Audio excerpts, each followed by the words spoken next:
பகிர்ந்து கொள்ள விரும்புகிறேன். அல்லேலூயா, அல்லேலூயா. நல்ல காலை வேளையிலே கர்த்தர் உங்களோடு கூட பேசுவாராக. ஒரு விசை நம்முடைய கண்களை மூடி நாம் ஜெபிக்க போகிறோம். நல்ல ஆண்டவரே, எனக்கும் எங்களுக்கும் கற்பித்துத்தான் இயேசுவின் நல்ல நாமத்தின் பிதா. ஆமென், ஆமென். அல்லேலூயா, அல்லேலூயா. ஜெபிக்கணும் அப்படின்னு சொன்ன உடனே எத்தனை பேர் அழகா அமர்ந்து ஜெபித்தீர்கள். ஆமென், ஆமென். இன்னைக்கு நான் பேசுகிற வார்த்தையின் தலைப்பே முழங்கால். முழங்கால். இந்த முழங்காலில் ஜெபித்த அந்த ஜெப வீரர்களை சிலரை உங்களுக்கு காட்டி கொடுக்க நான் விரும்புகிறேன். ஜெபம் என்றால் படுத்துக்கொண்டு ஜெபிக்கலாம். எசேக்கியா தீர்க்கதரிசி படுத்தினே ஜெபம் பண்ணாரு. நடந்து ஜெபிக்கலாம், அப்படி ஜெபிக்கலாம், இப்படி ஜெபிக்கலாம். இன்னைக்கு ஜெபத்தை குறித்து பலவிதமான கோணங்களிலே நாம் அறிந்திருக்கிறோம். ஆனால் நான் சொல்லுகிற சில தேவ மனிதர்கள் அந்த ஜெபத்திலே பெற்ற அந்த நன்மை அல்லது அவர்களுடைய முழங்காலிலே அவர்கள் பெற்ற நன்மைகளை குறித்து நான் பேச நான் விரும்புகிறேன். இந்த முழங்காலுக்கு உங்களுடைய முழங்கால் முடக்குவதின் நிமித்தமாய் அதில் இருக்கிற சில நன்மைகள், அந்த முழங்காலிலே காணப்படுகிற ஆசீர்வாதம் அல்லது அந்த முழங்காலிலே நீங்கள் நின்று ஜெபிக்கும் போது கொடுக்கப்படுகிற ஜெயம், அவைகளை குறித்து நான் உங்களிடத்திலே சில வார்த்தைகளை நான் கொண்டு செல்ல நான் விரும்புகிறேன். வாசிக்கலாம். சங்கீதங்களின் புஸ்தகம் 95வது சங்கீதம் 6வது வசனத்தை வாசிக்கலாம். சங்கீதங்களின் புஸ்தகம் 95:6. நம்மை உண்டாக்கின கர்த்தருக்கு முன்பாக நாம் பணிந்து குனிந்து முழங்கால் படியிட கடவோம் வாருங்கள். ஆமென், அல்லேலூயா. நம்மை உண்டாக்கின கர்த்தருக்கு முன்பாக. கவனமா கேட்கணும். நம்மை உண்டாக்கினவர் இந்த வானத்தையும் பூமியையும் படைத்த ஆண்டவராகிய இயேசு கிறிஸ்து. ஆமென். சில நேரம் நாம முழங்கால் படியிட வேண்டும் என்று சொன்னால் நம்முடைய பலவீனத்தை நாம் நோக்கி பார்க்கிறோம். ஐயோ, என்னால முழங்கால் படியிட முடியாது, ஏன்னா எனக்கு முட்டில பிரச்சனை, எனக்கு இடுப்புல பிரச்சனை, எனக்கு அங்க பிரச்சனை, தண்டுவடத்துல பிரச்சனை, இப்படிதான் சொல்லுவோம். ஆனா மருத்துவர்கள் ஒரு வார்த்தை சொல்றாங்கன்னு வச்சுங்களேன், இந்த எக்ஸசைஸ் பண்ணுங்க, அந்த எக்ஸசைஸ் பண்ணுங்கன்னு சொல்லிட்டா உடனே நாம கீழ்ப்படிவோம், உடனே நாம அதுக்கு ஆன்சர் கொடுப்போம். ஆனா வேத வசனம் சொல்லுது, நம்மை உண்டாக்கின கர்த்தருக்கு முன்பாக முழங்கால் படியும். படித்து முழங்கால் படியணும். ஏன் படியணும்? ஏன் முழங்கால் படியணும்னா அவர் ராஜாதி ராஜா. அல்லேலூயா. அவர் சர்வ வல்லமை உள்ள தேவன். அவருக்கு முன்பாக நடுங்கணும்ன்றாரு வேதவசனம் சொல்லுது. அவர் அன்பானவர் தான், ஆனால் அதே சமயம் அவருக்கு முன்பாக பயத்தோடு நடுக்கத்தோடு அவருக்கு முன்பாக போகணும்னு வேதம் சொல்லுது. ரோமருக்கு எழுதின நிருபம் 14ஆம் அதிகாரம் 11வது வசனத்தை வாசிக்கலாம். ரோமர் 4:11. அந்தபடியே முழங்கால் யாவும் எனக்கு முன்பாக முடங்கும். போதுமா? முழங்கால் யாவும் எனக்கு முன்பாக முடங்கும். இன்னைக்கு நம்முடைய முழங்கால்களை நாம் தேவனுக்கு முன்பாக முடக்காததுனால தான் நம்முடைய முழங்கால் நம்முடைய வாழ்க்கையில எதையுமே முழுமையாய் பெற்றுக்கொள்ள முடியலன்னு நான் சொல்லுவேன். உண்மையாக சொல்றேன். ஏன் முழுமையா பெறலனா, இந்த முழங்கால் இருக்குதுல்ல, இது எதை குறிக்கிறது என்றால் தேவனுடைய சமூகத்திலே நம்முடைய தாழ்மையை குறிக்கிறது. தேவனுடைய சமூகத்துல நம்முடைய தாழ்மையை குறிக்கிறது. இந்த முழங்காலுக்கு எத்தனை வல்லமை உண்டு என்பதை நான் வருகிற இந்த செய்திகளிலே நான் உங்களோடு கூட பேசுகிறேன். முதலாவதாக 1 ராஜாக்களின் புஸ்தகம் 18ஆம் அதிகாரம் 42வது வசனத்தை வாசிக்கலாம். 1 ராஜாக்கள் 18:42. 1 ராஜாக்கள் 18:42.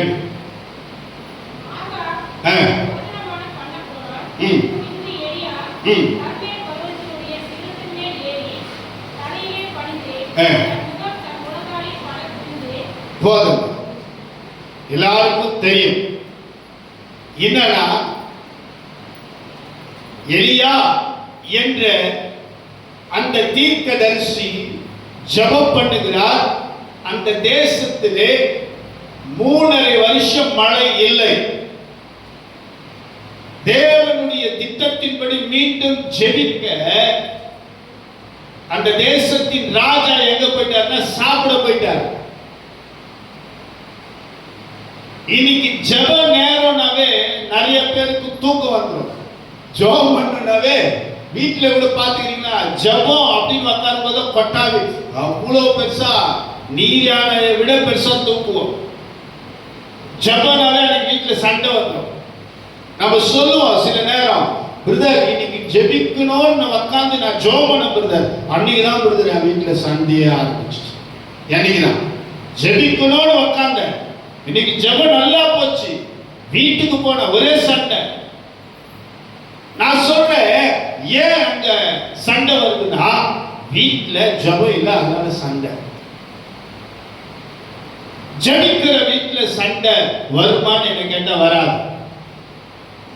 ஜெபிக்கிற வீட்டுல குறை இருக்குமான்னு என்ன கேட்டா இருக்காது. ஜெபிக்கிற வீட்டுல பிரச்சனை இருக்குமான்னு கேட்டா என்ன கேட்டா இருக்காது. ஏன்னா வேதம் சொல்லுது, அவருடைய கண்கள் ஜெபிக்கிற இடத்துல ஸ்தலத்துல திறந்தவைகளாய் இருக்கிறது. அல்லேலூயா, அல்லேலூயா.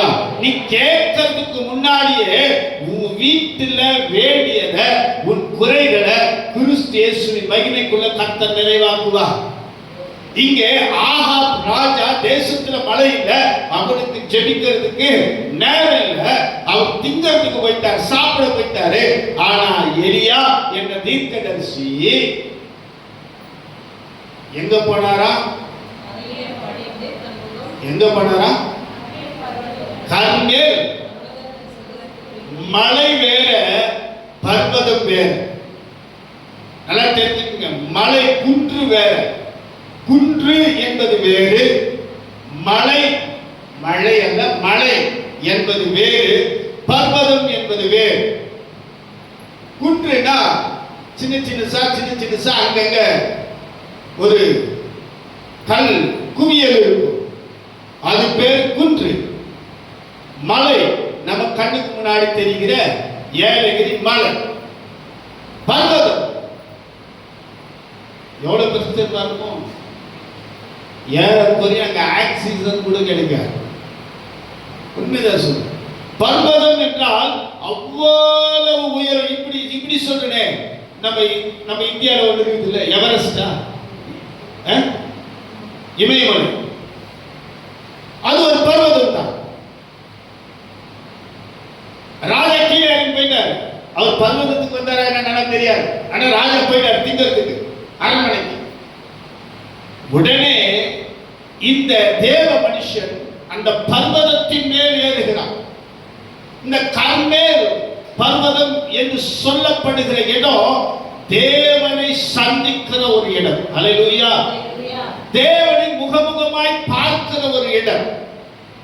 எப்போ நீ தேவனை முகமுகமாய் பார்ப்பனா, உன்னுடைய முழங்கால் தேவ சமூகத்தில் முடங்கி நீ ஜெபம் போதுதான் நீயும் தேவனை முகமுகமாய் பார்க்க முடியும். ஆமென், அல்லேலூயா. நீ ஆராதிக்கும் போது அவர் பிரசன்னத்தை உணர முடியும். இப்படி சத்தியத்தை கேட்கும் போது அவருடைய சத்தத்தை கேட்க முடியும். ஆனால் ஜெபிக்கும் போது கர்த்தர் அறையிலே இறங்கி வந்து உன்னோடு கூட முகமுகமாய் பேசுவார். ஆமென். சொல்ல மாட்டீங்க. அல்லேலூயா, அல்லேலூயா. நல்ல கவனிங்க, அந்த ஜெபம் என்ன செய்தது அப்படின்னு பார்த்தீங்கன்னா, 3 வருஷம் 6 மாசம் மழை இல்லை. தேவன் அந்த கர்மேல் பர்வதத்தில் அந்த கொடுமுடியில் எலியாவின் ஜெபத்தை கேட்டு இறங்கி வந்து மழை பெய்யும்படியா செய்தார். அல்லேலூயா, அல்லேலூயா, அல்லேலூயா. 46வது வசனத்தை நீங்க வீட்டுல போய் வாசித்துக்கோங்க. நான் ஏன் இதை சொல்றேன்னா, நம்முடைய முழங்காலுக்கு பதில் உண்டு. மன்னிக்கணும். 46வது வசனத்தை இங்கே வாசித்துடலாமா? கர்த்தருடைய கை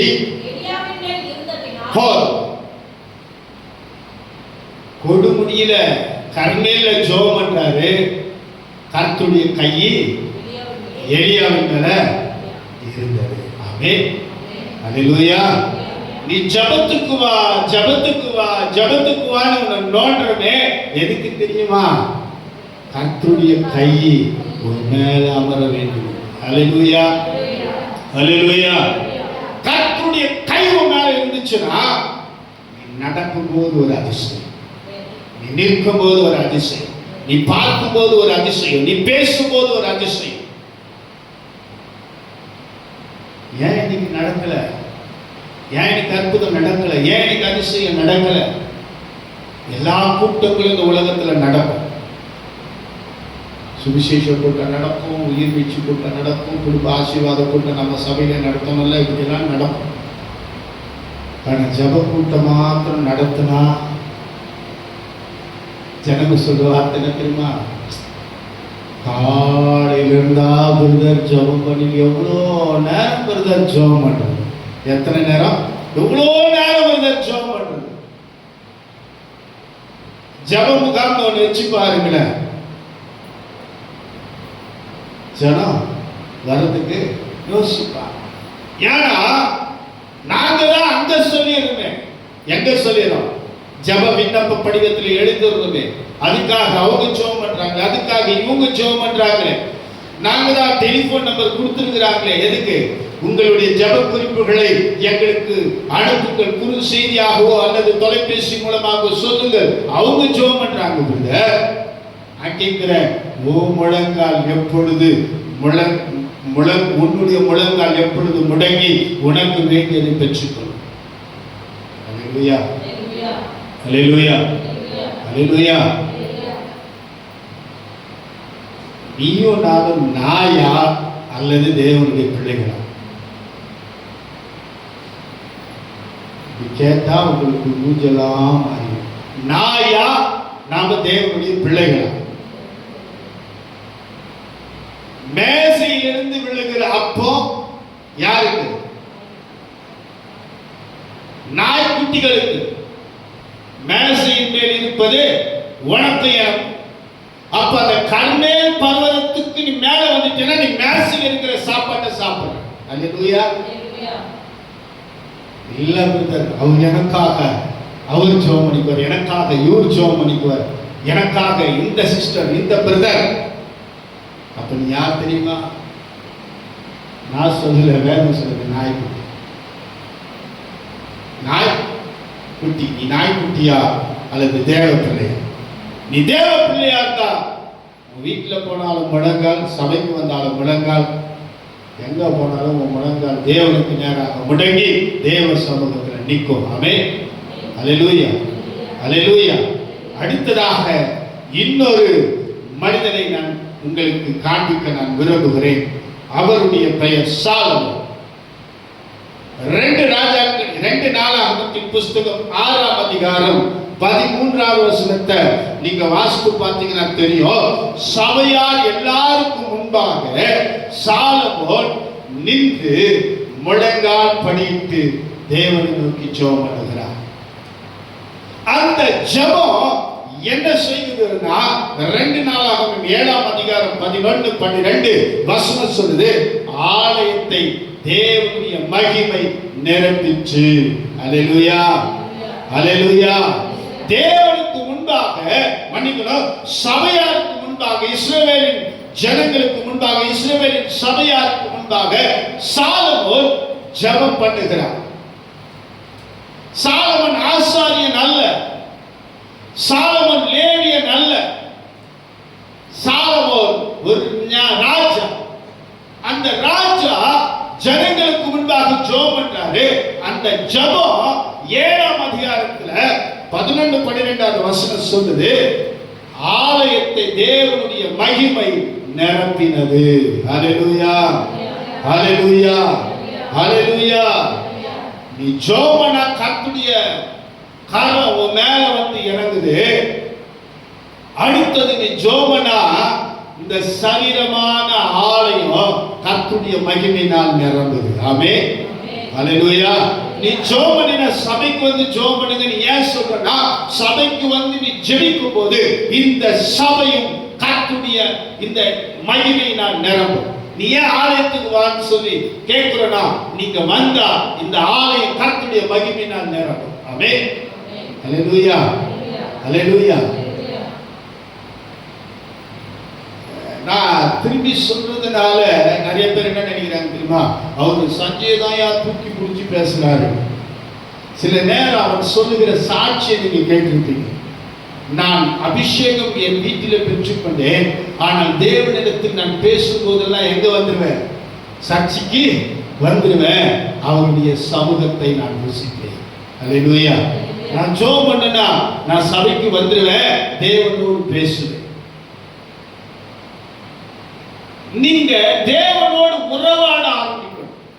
அப்படி உறவாடும் போதுதான் தேவன் இந்த சரீரமான ஆலயத்தை தேவ மகிமையினால் நிரப்புவார். இன்னைக்கு தேவ மகிமை இல்ல, காணப்படல. காரணம் என்ன? நம்முடைய சுய, நம்முடைய நம்முடைய நம்முடைய நம்முடைய சத்தமே காணமே, நம்முடைய சுயம். உண்மைதாங்க சொல்ற, நம்முடைய சுயம்.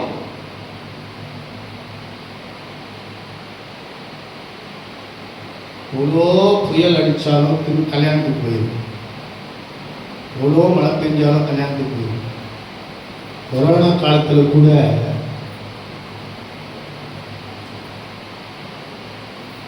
கறி வாங்கி சாப்பிட்றதுக்கு கறிக்கடையில் விற்காப்பட்டியும் பக்கத்தில் விற்கிறாடத்தை கேட்டு மட்டமடம் கொடுத்து வாங்கினது.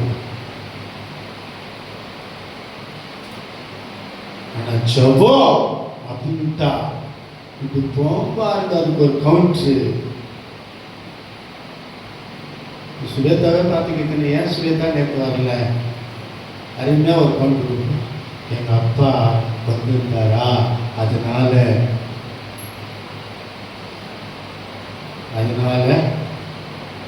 எங்களால் வர முடியாமல் போச்சு.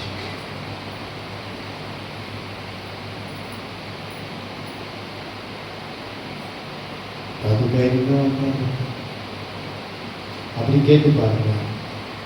அந்த கோபியர்களுக்கு ஒன்றும் தெரியாது, நாங்கள் படுற பாடு எங்களுக்கு தான் தெரியும்.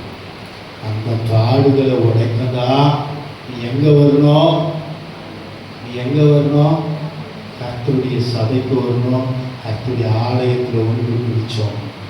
ஆமென், அல்லேலூயா. உன்னுடைய முழங்காலுக்கு, நான் அதுக்கு மீண்டும் நான் அங்கதான் கொண்டு போகிறேன். உன் முழங்காலுக்கு ஒரு சக்தி உண்டு, உன் முழங்காலுக்கு ஒரு பலன் உண்டு. உன் முழங்காலுக்கு கர்த்தர் செய்கிற அதிசயங்களை கொஞ்சம் நின்று பாருங்க. ஒரு ராஜா அவர் சபையாருக்கு முன்பாக முழங்கால் படித்து ஜெபம் பண்றார். சாலமோனை விட பெரியவங்க நாமெல்லாம், சாலமோனை விட பெரியவங்க நாமெல்லாம். சரி, ஒரு ஜெபம்னா நான் இப்படி இந்த பக்கம் வரலையா, அந்த பக்கம் ஜானையா, ஜெபம் எவ்வளவு மணி நேரம் செய்யலாம்? ஜெபம் எவ்வளவு மணி நேரம் பண்றீங்க? 1 மணி நேரம். ஐயா இல்லையா, சொல்லுங்க. ஜெபம் கணக்கு இல்லை. சரி, எவ்வளவு மணி நேரம் முழங்கால் படிக்கிறீங்க? ஒரு 3 மணி நேரம். அதுக்கு பிரதிபலன் உண்டா இல்லையா? எவ்வளோ, ஒரு வாரம் கழிச்சு, ஒரு மாசம் கழிச்சு, இல்லை ஒரு ஒரு 10 வருஷம் கழிச்சு உண்மைதாங்க சொல்றேன். உன்னுடைய முழங்காலுக்கு அப்பவே இன்சிடென்ட் காஃபின்னு இருக்குது, அதெல்லாம் நம்புவோம். ஃபாஸ்ட் ஃபுட்டுன்னு இருக்குது, அதெல்லாம் நம்பிடுவோம். ஆனால் கர்த்தர் கொடுக்கிற அந்த மகிமையை இழந்து போகாதிருக்கிறார்.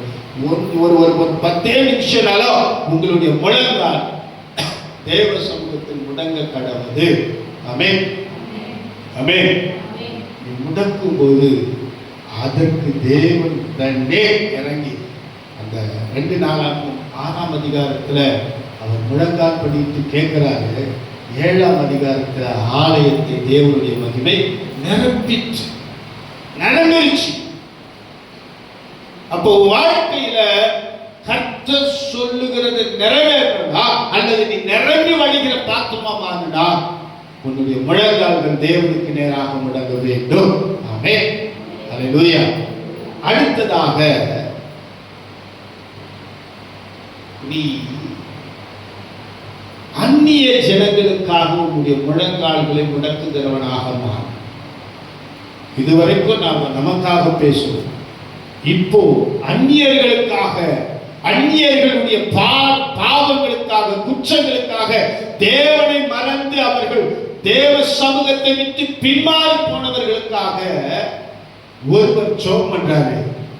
அவர் ஒரு ஆசாரியர். அவர் பெயர் எஸ்ரா. அல்லேலூயா.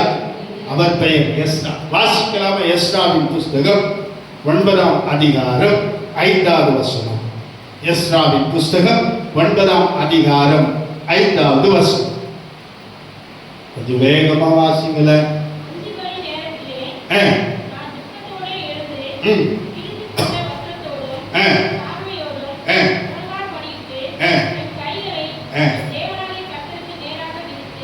அல்லேலூயா.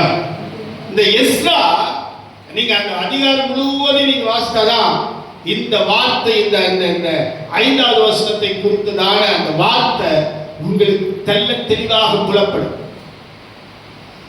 ஜனங்கள் குற்றம் செய்தவர்களாய், தேவனை விட்டு விலகினவர்களாய் அவர்கள் போகையில இந்த எஸ்ரா தன்னுடைய வஸ்திரங்களை கிழித்து தேவ சமூகத்தில் கதறுகிறார். எப்படி கதறார்னா முழங்கால் படிட்டு கதறுகிறார். அவர்களுடைய குற்றங்களை மன்னி, அவர்களுடைய பிரச்சனைகளை மன்னிங்க, அவர்கள் செய்த எல்லாவற்றையும் மன்னிங்க அப்படின்னு சொல்லி அவர் ஜெபிக்கிறார். ஏறக்குறைய 7 அல்லது 8வது வசனம் நினைக்கிற உங்க கிருபை நல்லது என்று எழுதப்பட்டிருக்கும் பாருங்க. நம்ம மேல இந்த ஆமா வாசிமா.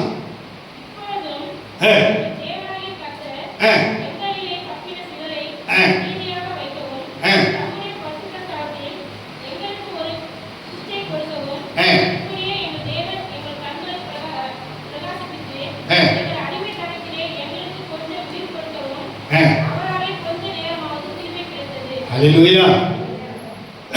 அங்க மீதியானவர்கள் இருக்கிறார்கள்.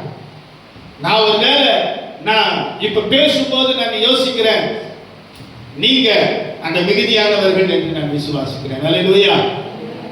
ஆமா, வந்திருக்கிற நீங்க மிகுதியானவர்கள். திரள் கூட்டத்திலே மிகுதியான மிகுதியா அங்க தப்பிச்சு வந்த மிகுதியானவர்கள். இந்த தப்பிச்சு வந்த உங்க மேல கர்த்தருடைய நல்ல கிருபை வந்து இறங்குவதாக. ஆமென், அல்லேலூயா. உங்கள் குற்றங்கள் மன்னிக்கப்படுவதாக. இந்த சத்தியத்தை கேட்கிற உங்கள் செவிகள் ஆசீர்வதிக்கப்படுவதாக. உங்கள் குற்றங்கள் மன்னிக்கப்படுவதாக. ஆண்டவருடைய வார்த்தை உங்கள் மேல் அப்படியே இறங்கி கிரியை செய்வதாக. அவருடைய கிருபை நல்லது. ஆமென், அல்லேலூயா. அந்த நல்ல கிருபையை இந்த கால வேளையில் கர்த்தர் உங்கள் மேல் வைப்பாராக. அவருடைய நல்ல கிருபையை கர்த்தர் உங்கள் மேல் வைப்பாராக. அவருடைய நல்ல கிருபை கர்த்தர் உங்கள் சந்ததிகள் மேல் வைப்பாராக. அவருடைய நல்ல கிருபையை கர்த்தர் இந்த ஊழியத்தின் மேல் வைப்பாராக. அவருடைய நல்ல கிருபையை கர்த்தர் வருங்கால சந்ததிகள் மேல் வைப்பாராக. அவருடைய நல்ல கிருபையை கர்த்தர் இந்த வாழ்வு பிள்ளைகள் மேல் வைப்பாராக. சத்தமே காணுமே. அல்லேலூயா, அல்லேலூயா. அவருடைய நல்ல கிருபையை கர்த்தர் நமக்கு தந்திருக்கிறார். அப்ப அந்நியர்களுக்காக நம்முடைய முழங்கால் முடங்க வேண்டும். ஆமென். இது நாள் வரைக்கும் நமக்காக நமக்காக நமக்காக நமக்காக நமக்காக நமக்காக நம்ம பிள்ளைங்க ஜோமன் விட்டுங்க. அதுக்காக அவங்களுக்காக ஜோம் பண்ணாதீங்கன்னு சொல்லல. நீங்க அந்நியர்களுக்காக ஜெபிக்கிறவர்களாய் மாறுங்க. ஆமென். அல்லேலூயா. அந்நியர்களுக்காக ஜெபிக்கும் போது உங்கள் குற்றங்களும் கர்த்தர் மன்னிப்பார். அந்நியர்களை கர்த்தரை பிரித்து கர்த்தர் தம்முடைய சமூகத்துக்கு கொண்டு வருவார். ஆமென். அல்லேலூயா. அடுத்ததாக தேசத்திற்காக ஒரு தேவ மனிதன் முழங்கால் படியிட்டு ஜெபிக்கிறார். தானியேலின் தீர்க்கதரிசன புத்தகம் 6ஆம் அதிகாரம் 10வது வசனத்தை பார்த்தீர்களானால் அங்கே தானியேல் 3 வேளையும் முழங்கால் படியிட்டு தேவ சமூகத்தில் தேசத்திற்காக ஜெபிக்கிறார். நம்முடைய முழங்காலின் ஜெபம் தேசத்திற்காக ஜெபிக்கிற ஜெபமாய் மாறும். ஆமென். அல்லேலூயா. அல்லேலூயா. முதலாவது எலியா சோமனாரு. கர்த்தர் எலியாவுக்கு நம்முடைய கைகளை வைத்தார். இரண்டாவது சாலமோன் சோமனாரு. சாலமோனுடைய ஜெபம் தேவனுடைய ஆலயத்தை மகிமையினால் மூடினது. எஸ்ரா அந்த மகிமையோடு கூட கடந்து சென்று எஸ்ரா ஜனங்களுக்காக, அந்த குற்றப்பட்ட ஜனங்களுக்காக சோமனாரு. அந்த குற்றங்கள் நீங்கினது. கர்த்தர் நல்ல கிருபை செய்தார். நான்காவதாக தானியேல் என்ற தேவ மனுஷன் அந்த மகிமையில் நிறைந்திருந்த போது அவர் தேசத்திற்காக ஜெபிக்கிறவராய் மாறினார். அல்லேலூயா. உன்னுடைய முழங்கால் தேசத்திற்காக ஜெபிக்கிறவராக மாற வேண்டும். ஆமென். உன்னுடைய முழங்கால் தேசத்தில் இன்றைக்கு காணப்படுகிற சூழ்நிலைகள் மாற்றப்படுவதற்காக ஜெபிக்க வேண்டும். இன்னைக்கு தேசத்தில் எத்தனையோ அவல நிலைமைகள், இன்னைக்கு தேசத்தில் எத்தனையோ போராட்டங்கள். இந்தியாவை கூட விட்டுருங்கயா, தமிழகத்தை கூட விட்டுருங்கயா. நாம வசிக்கிற பகுதியை கொஞ்சம் யோசித்து பாருங்க. நாம் இருக்கிற தெருவை கொஞ்சம் யோசித்து பாருங்க. நாம் இருக்கிற தெருக்களிலே எத்தனை பிள்ளைகள் இன்னைக்கு கெட்டு போய் கிடக்கிறார். எத்தனை பிள்ளைகள் இன்னைக்கு போராட்டத்தின் மத்தியில, பாவத்தின் மத்தியில, கஞ்சா குடிப்பழக்கம் போதை பொருளுக்கு மத்தியில வாழ்ந்து கொண்டிருக்கிறார்.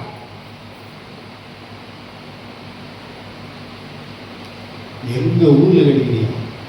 நான் பறந்து வளர்ந்த ஊர்ல கிடைக்கிறீங்க.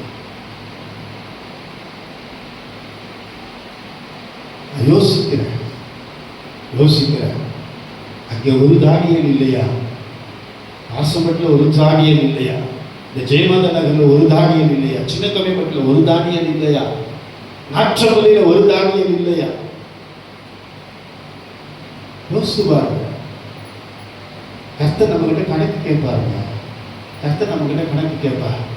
ஞாயிற்றுக்கிழமை சர்ச்சுக்கு போனேன், காணிக்க போட்டேன், ஆராதனை பண்ண, கொடுக்கிற செய்திகளை கேட்டேன், நோட்டில் எழுதிட்டேன், கடமைக்காக ஒரு சின்ன ஜபத்தை பண்ணிட்டேன்.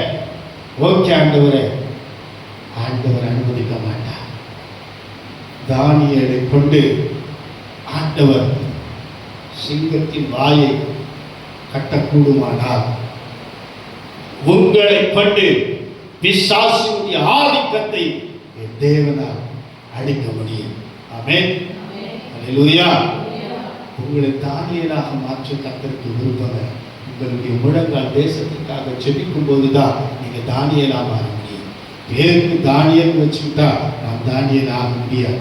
பேருக்கு சாமுவேல் வச்சுக்கிட்டா நம்ம சாமுவேல் ஆக முடியாது. பேருக்கு ஜான் வச்சுக்கிட்டா நம்ம ஜான் ஆக முடியாது. பேருக்கு எஸ்தர் வச்சுக்கிட்டா நம்ம எஸ்தர் ஆக முடியாது.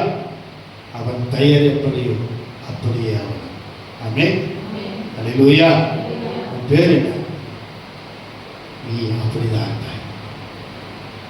நீ சாமுவேலா, நீ தீர்க்கதரிசியா வாழ. நீ ஜானா, கர்த்தருடைய சத்தியத்திற்கு ஜீவன் உள்ளவனா வாழ. நீ எஸ்தரா, தேவ ஜனங்களுக்காக ஜெபிக்கிறவளா வாழணும். அடிமை தனத்தில் இருக்கிற ஜனங்களை விடுவிக்கிறவளா வாழ. எப்படி சொல்லுவேன் என் மனைவி பேரு? நீ மேரியா, நீ கர்த்தர் கொடுத்த நல்ல பங்கை தெரிஞ்சுக்கணும். ஆமென். அல்லேலூயா. அல்லேலூயா. ஏன்னா லிசி வெரோனிகா அந்த பேருக்கு அர்த்தம் எனக்கு தெரியாது. அதனால அதை அப்படி தள்ளி விட்டுருலாம். என்னையா எனக்கு தெரியாதெல்லாம் எதுக்கு? நிக்கோலஸா ஜெயிக்கிறவன் தேர்வு எப்சிபாவா கர்த்தருக்கு மாணவர் பெரிய மாணவர் கேட்டா கொடுப்பார கொடுக்க மாட்டார். நான் குற்றப்படுத்த கேட்கல, கர்த்தருக்கு பிரியமானவர். பிரியமானவர்கள் எது கேட்டாலும் வாங்கி கொடுத்துவாங்க. பிரியமானவர்கள் எதை கேட்டாலும் அவங்களுக்கு முன்னாடி அது வந்து நிற்கும்.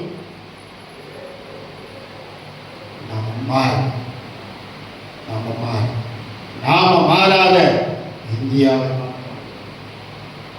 நாம மாறாத தமிழகத்தை மாற்ற ஆண்டவரே, நாம மாறாத தேசத்தை மாற்ற ஆண்டவரே, நாம மாறாத மு.க. ஸ்டாலினை மாற்ற ஆண்டவரே, நாம மாறாத உதயநிதி ஸ்டாலினை மாற்ற ஆண்டவரே, நாம மாறாத நக்மாவை மாற்ற ஆண்டவரே, நாம மாறாத நதியாவை மாற்ற ஆண்டவரே. ஏன்னா எங்க வாலிப வயசுல அவங்க தான் ஹீரோயின்கள். அதனால சொல்றேன், இப்ப யாராவது வந்துருக்கிறாங்க.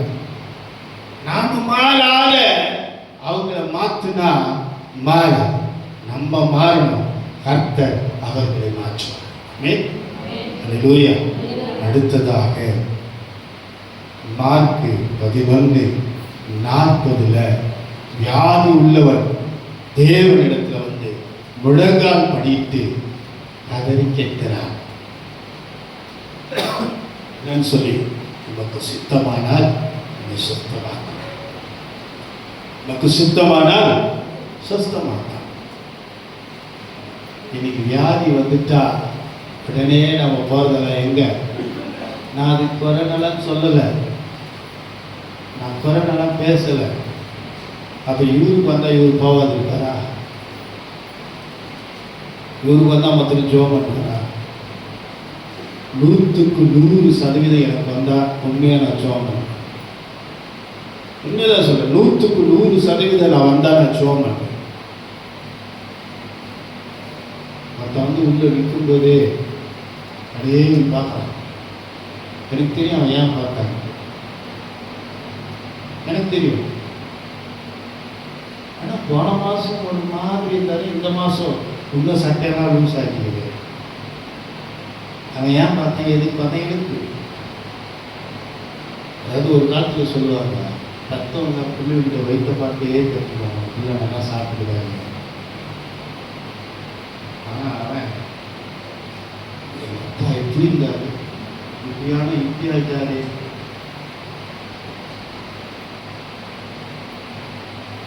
நான் ஏதோ நவீன பெருமைப்படுத்துறதுக்காக சொல்றேன்.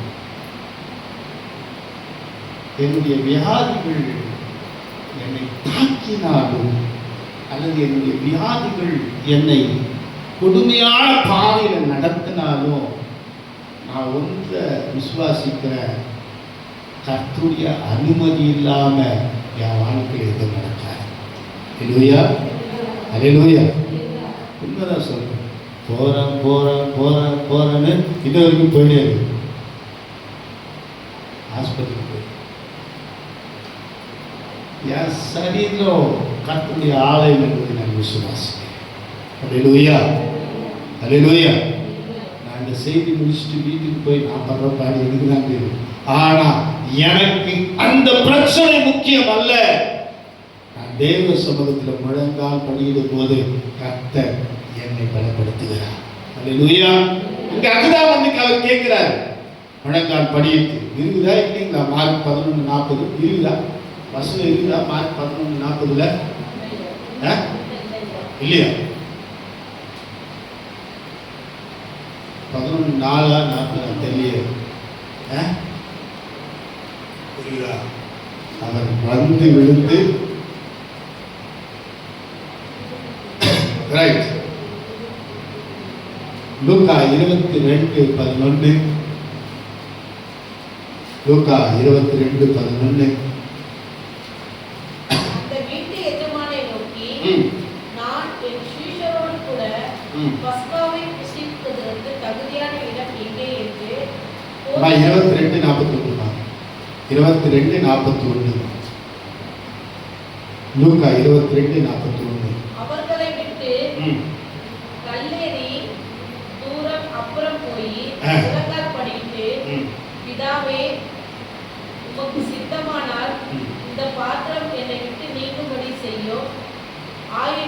என்னுடைய சித்தத்தின்படி அல்ல, ம். உம்முடைய சித்தத்தின்படியே ஆக கடவுது என்று ஜெபம் பண்ணினார்.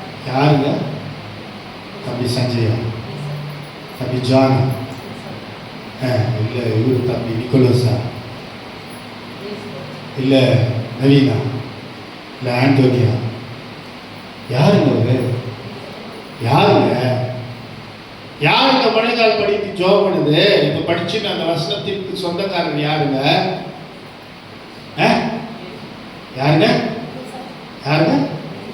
இது யாருங்க அவரு? உங்க தகப்பன் தாங்க. அவர் யாருங்க? ஏசப்பா யாருங்க?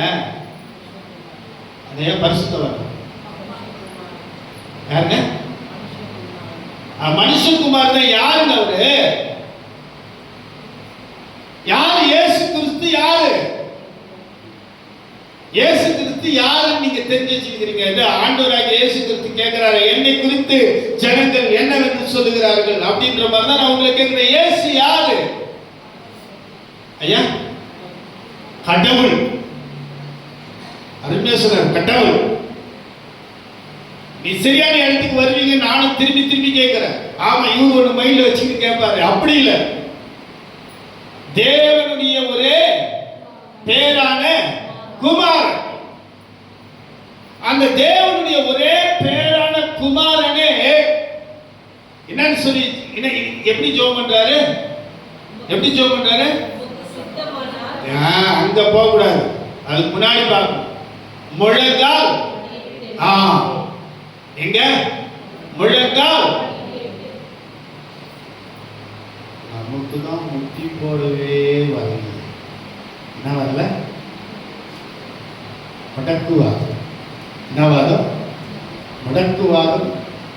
நிறைய வாலிப பிள்ளைகளுக்கு திமிர்வாதம். ஜோம் பண்ணுங்க அப்படின்னு சொல்லி பாருங்க. அது ஒரு முட்டி ஒன்று போடுறாங்க, ஆனமுட்டி. என் நேர் முட்டி போட்டு ஜோம் பண்ண என்ன? ஒரு ஆனமுட்டியை ஒன்று போட்டு கொடுத்தோம். அது என்ன சொல்றாங்கன்னே தெரியல. ஆமென் அல்லேலூயா அப்படின்னு சொல்லி முடிச்ச உடனே சவுண்ட் கேட்குறீங்க. ஆமா, டைம் ஆச்சு போலாம் வசதி. அப்போ மாத்திரம் அப்படி வருது வாய்ஸ். ஜபம்னா ஏதோ சொல்லி சொல்லி ஸ்வேதா இன்னைக்கு வாழ்ந்து உயர்த்திட்டா. ஜபம் இன்னும் 2 பேரு அவங்க அம்மா வீட்டுல இருந்து கூட்டின்னு வரும்போதே நேர்த்திக்கே சோறு போடாத மாதிரியே ஜபம் பண்ணாங்க. ஏறக்குறைய நேர்த்திலிருந்தே சோறு போடாது. இப்படியெல்லாம் சொல்லிட்டு இன்னொன்னு போன வாரம் சொன்ன உடனே முதல் கம்ப்ளீட்டாக தான் அங்கிள் எப்போ சாவாரோன்னு நான்லாம் சந்தோஷமாக்குறேன்னு பிரசங்கம் பண்றாரு. இதெல்லாம் போய் சொல்ல தெரிஞ்ச உங்களுக்கு அங்கிள் எவ்வளோ நல்லது சொல்லி கொடுத்தாரு. அந்த நல்லதை ஏற்றுக்கொண்டு ஜெபிக்கிறவளா ஏமாறக்கூடாது. பெற்றோர்கள் கீழ்ப்படுகிறவர்களாக ஏமாறக்கூடாது. அதை கேட்டா இவருக்கு வேற வேலை என்ன? இங்க இயேசு கிறிஸ்து முழங்கால் படிட்டு ஜெபம் பண்றார். ஒரு சர்ச்சை கொஞ்சம் அப்படி பாருங்க. என்னடா வெளிச்சம் கம்மியாகுது அப்படின்னா கது சாத்துன்னு அர்த்தம். கையும் இப்படி காட்டுற.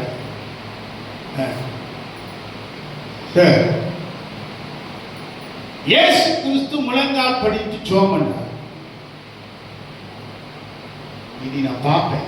வாலிப பிள்ளைகள் இந்த நெடு முட்டியில நின்று ஜெபம் பண்ணி முடிக்கிற வரைக்கும் ஜபத்துல நெடு முட்டியில நிற்கலன்னா தயவு செய்து பின்னாடி போய் சேர்ல உட்காந்து. முன்னாடி இருக்கிற குமரிகள் இங்க முட்டி போகும், முன்ன இருக்கிற கிளிகள் பின்னாடி போகும். ஏன்னா இயேசு கிறிஸ்துவ முழங்கால் படித்து ஜெபம் பண்ணாரா இல்லையா?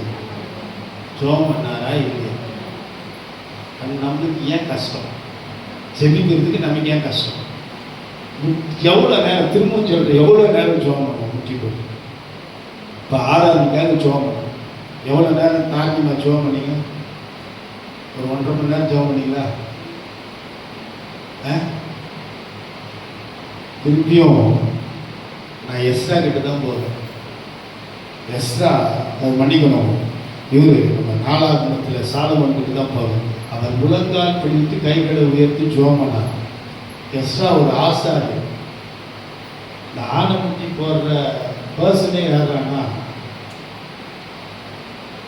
பப்ளிக்கா சொல்ல விரும்புது. என் ஜெபம் முடிச்ச உடனே யார் அடுத்து ஜெபம் பண்றாங்களோ அவங்க தான். என் ஜெபம் முடிச்ச உடனே அடுத்தது யார் ஜெபம் பண்றாங்களோ அவங்க தான் ஆனமுட்டி போடுறாங்க. அதுக்கடுத்து 3வது ஆள் ஆனமுட்டி, அதுக்கடுத்து 5, 6, 7, 8 ஆனமுட்டி. இல்லை, நான் உண்மை சொல்ல, நீ உடனே வளர, நீ நேராக நின்று தான் ஜெபம் பண்ணுற. முடிவு ஜெபத்தை ஜெபம் பண்ணுறவங்க எழுந்துக்கிறாங்க. இனிமேட்டெல்லாம் முட்டி போட்டு ஜெபம் பண்ணுவார்கள் என்று கிறிஸ்தேசுக்குள் விசுவாசிக்கிறேன். அல்லேலூயா, அல்லேலூயா. இயேசு கிறிஸ்து அங்க ஜெபம் பண்றாரு. என்னன்னு சொல்லி ஜெபம் பண்றாருன்னா, பிதாவே இந்த பாத்திரை நேரத்தில் நீங்க குணமானால் அது உங்களுடைய சுத்தத்தின்படி நீங்க கடவுள். கடைசியாக நான் ஒரு வார்த்தையை சொல்லி முடிக்கிறேன். அப்போஸ்தலர் நடவடிக்கைகள் 7ஆம் அதிகாரம் 40வது வசனத்தில் ஒரு தேவ மனுஷன் இருக்கிறார். ஜீவன் போகிற நிலைமை தெரிந்தும் அவர் முழங்கால் படித்து ஜெபம். அவர் பெயர் ஸ்தேவான். அல்லேலூயா, அல்லேலூயா. உன்ன ஜீவன் போகிற அளவுக்கு யாரும் கல் எறிந்து கொள்ளவும் இல்லை, கல் எறியவும் இல்லை. அடுத்தவர்களுடைய ஜீவனை காப்பாற்ற உன்னுடைய முழங்கால்கள் முடங்குவதா? ஆமென், அல்லேலூயா. நான் இன்னும் நிறைய இருக்குது, போயிட்டே இருப்பேன். அப்போஸ்தலர் நடவடிக்கைகள் 9ஆம் அதிகாரத்தில் பேதுரு முழங்கால் படிட்டு ஜெபம் பண்றார். எதுக்காக? ஜனங்களுடைய மீட்புக்காக. அப்போஸ்தலர் நடவடிக்கைகள் 20ஆம் அதிகாரத்தில் 36 38 வரைக்கும் அப்போஸ்தலர் பவுல் முழங்கால் படிட்டு ஜெபம் பண்றார். இந்த ஜெபம், இந்த முழங்காலில் அவங்க எல்லாம் ஜெபம் பண்ணி வென்றார். நீங்களும் நானும் தோல்விக்காக பிறக்கப்பட்டவர்கள் அல்ல, வெற்றிக்காக பிறக்கப்பட்டவர்கள். அல்லேலூயா. இருக்குதா இல்லையாமா? ஸ்தேவான் முழங்கால் படிட்டு ஜெபம் பண்ணாரு. அப்போஸ்தலர் 7ஆம் அதிகாரத்தில் இருக்கா? அப்போஸ்தலர் 7ஆம் அதிகாரம் 40வது வசனம் இருக்கா? 40வது வசனம் இருக்கா ஐயா? 6ஆம் அதிகாரம் இருக்காமா? இல்லையா? இடத்த பார்த்தா இல்லை போல. ரைட், விட்டுருங்க ஐயா. 59வது வசனம் இருக்குதா? இதில் வாசிங்க.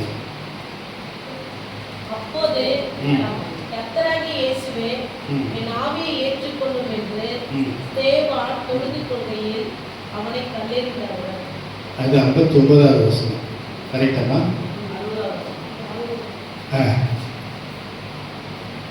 அவனோ முழங்கால் படியிட்டு, ஆண்டவரே, இவர்கள் மேல் இந்த பாவத்தை சுமந்தாதிரும் என்று மிகுந்த சத்தமிட்டு சொன்னான். சாகிற நேரத்தில் கூட, உயிர் போற நேரத்தில் கூட அவர் என்ன பண்ணாரு? முழங்கால் படித்து ஜெபம் பண்ணாரு. நம்முடைய ஜெபம் எப்படிப்பட்டதா இருக்கிறது? பலவீனத்தையே சொல்லி சொல்லி ஜெபம் பண்றோமா, அல்லது பலவீனத்தை காணாமல் முழங்கால் படிடுகிறோம்? பார்க்கலாம். இனி வருகிற நாட்களிலே உங்களுடைய முழங்காலுக்கு என்ன மகிமை இருக்கிறது என்பதை நீங்கள் அறிந்து கொள்வீர்கள். கர்த்தர் உங்களை ஆசீர்வதிப்பாராக. இருக்கிற இடங்களில் எழுந்து நின்று அல்லது முழங்கால் படியிட்டு. ஹல்லேலூயா, ஹல்லேலூயா.